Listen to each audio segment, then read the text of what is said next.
wabarakatuh. Pada kesempatan kali ini saya akan menjelaskan mengenai uji ANACOVA suatu data menggunakan aplikasi IBM SPSS. Jadi pertama kali yang harus disiapkan yaitu 3 variabel. Di sini saya memisalkan 3 variabel yaitu nilai akhir, lama belajar, dan metode. Di mana nilai akhir ini Y, kemudian metode belajar X1 dan lama belajar X2. Setelah itu membuat hipotesis, yaitu pertama hipotesis 0, yaitu tidak ada hubungan linier antara variabel X2 dan Y. Kemudian HA atau hipotesis alternatif. Di sini saya membuat ada hubungan linier antara X2 dengan Y. Setelah itu langsung kita copy 3 tabel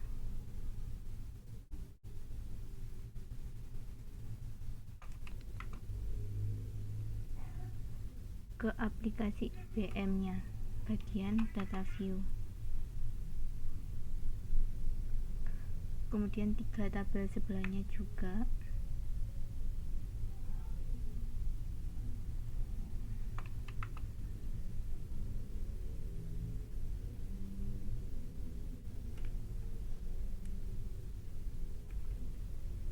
Diletakkan di sampingnya atau keterusannya yang pertama tadi.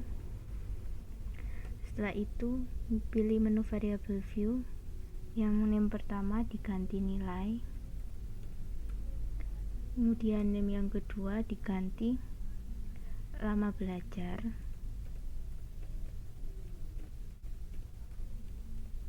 kemudian yang ketiga diganti metode. Setelah itu desimalnya diganti 0 ketiga-tiganya, dan pada bagian value baris metode diganti value-nya 1 berkelompok, kemudian 2 mandiri,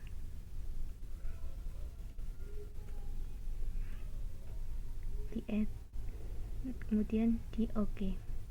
Setelah itu pada bagian measure, yang pertama diganti scale, yang kedua juga diganti scale, terakhir diganti nominal. Setelah itu kembali ke data view,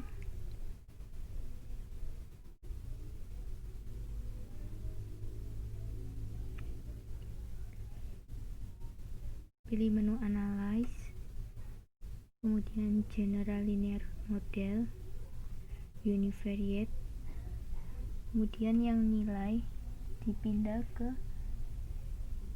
dependent variable, lama belajar dipindah ke covariate, dan metode dipindah ke fixed vector. Kemudian OK.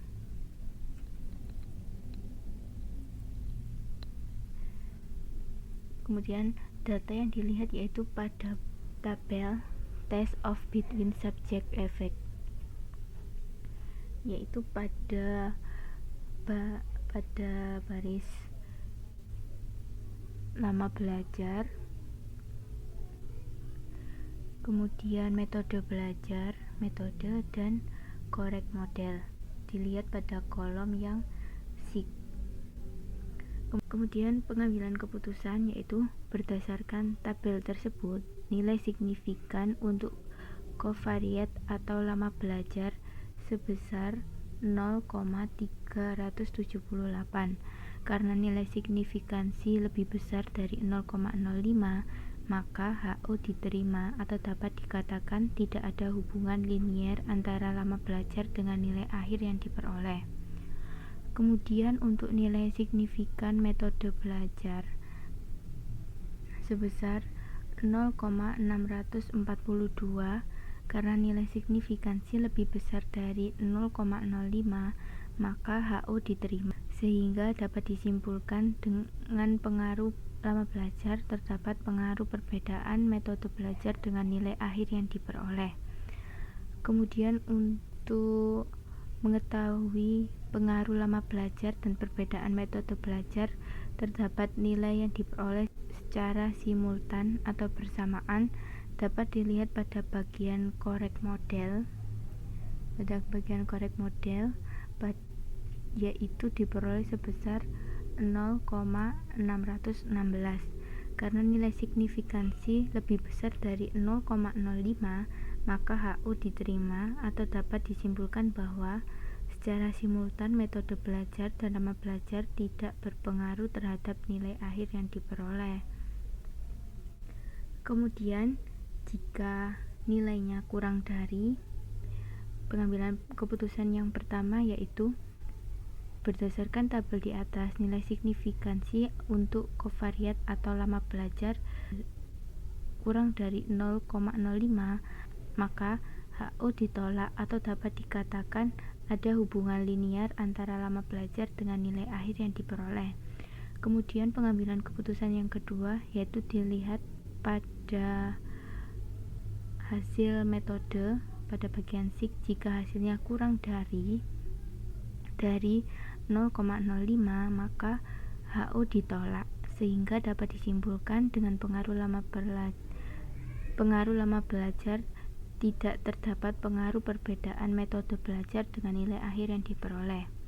Kemudian untuk pengambilan keputusan yang ketiga yaitu pada korek model, jika hasilnya kurang dari 0,05, maka HU ditolak atau dapat disimpulkan bahwa secara simultan metode belajar dan lama belajar berpengaruh terhadap nilai akhir yang diperoleh.